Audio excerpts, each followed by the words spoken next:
Mawawasak ang kinabukasan mo kapag Pilipino ka at meron ka nitong katangian na to.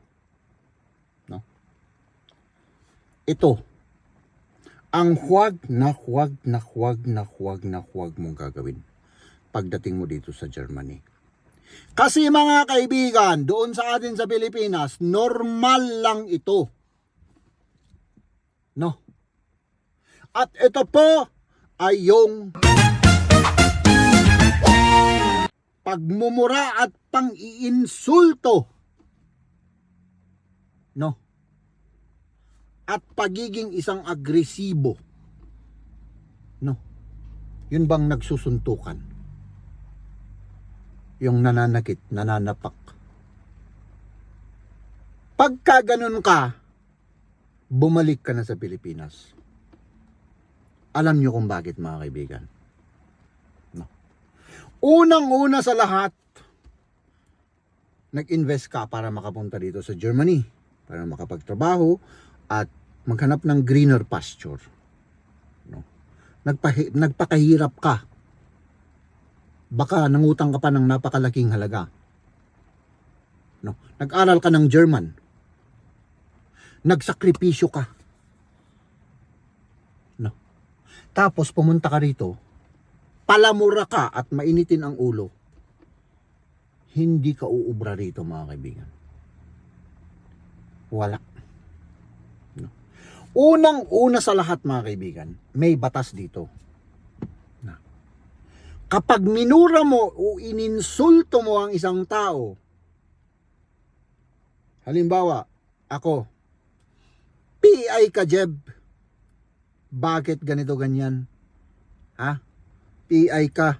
Ganon. Ako naman, nirecord ko yun para may ebidensya ako. Pumunta ako sa husgado. No? Ay syempre, nagdemanda ako. Idinimanda ko siya.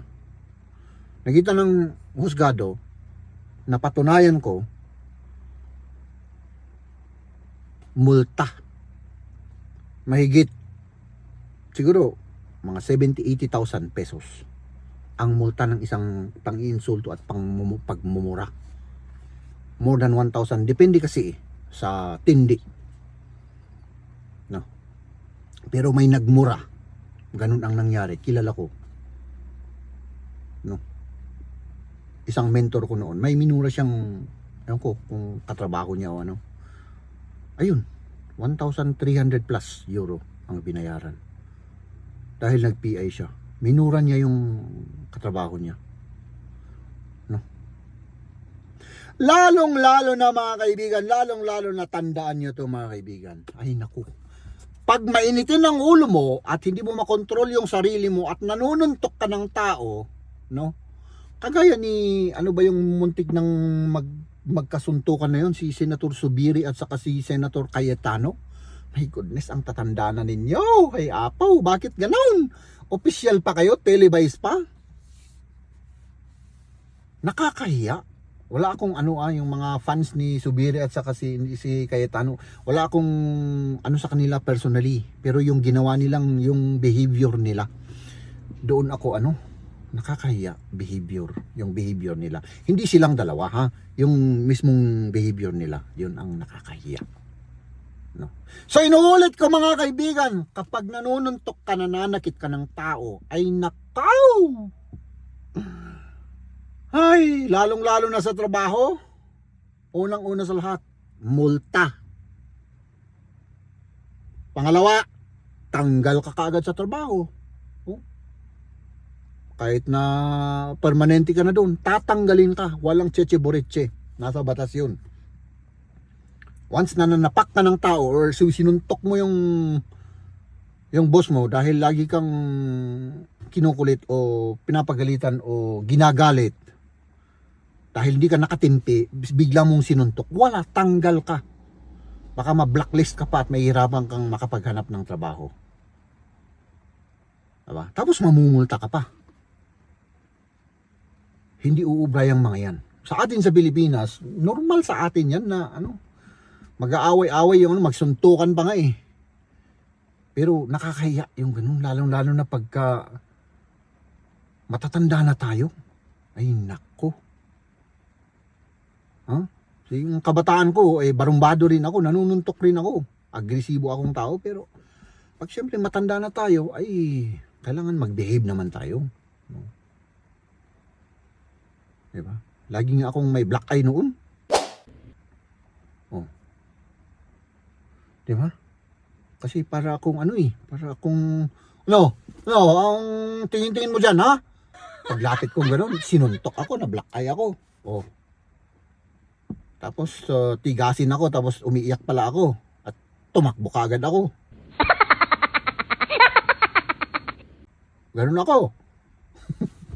Siga-siga na iyakin at tumatakbo. No? So, yun mga kaibigan, hindi Brian. No go yan, no way. No? Kahit na sabihin mong ininsulto ako walang rason. Hindi ka makakalusot sa husgado. Walang rason na manakit ka ng tao dito sa Germany. Nahampasin mo yung tao. Kahit na sabihin mong minura ka ng minura, ininsulto ka ng ininsulto, bilang ganti mo naman ay naging agresibo ka at hinampas mo, wala. Ikaw ang talo. So, yan.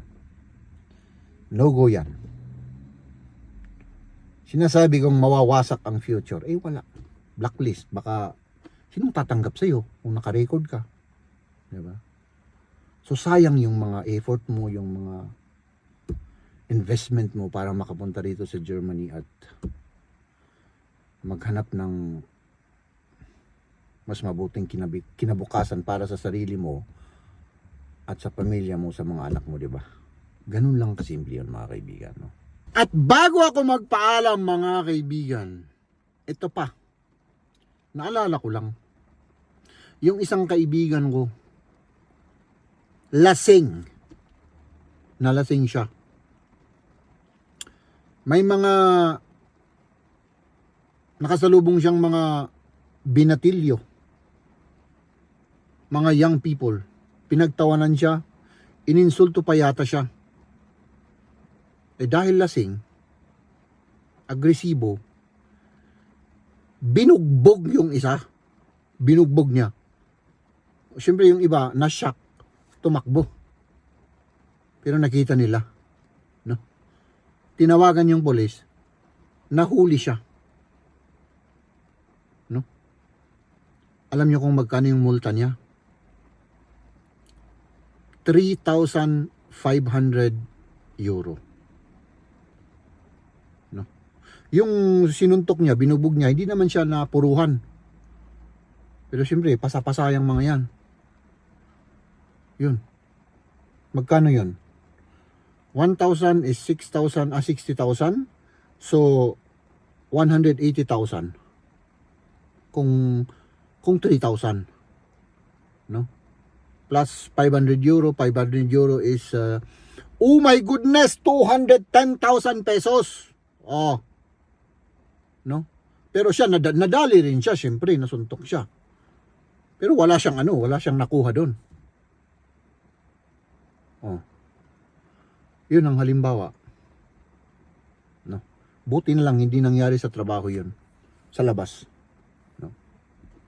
Mas lalo na pagka sa trabaho yun, baka mas malala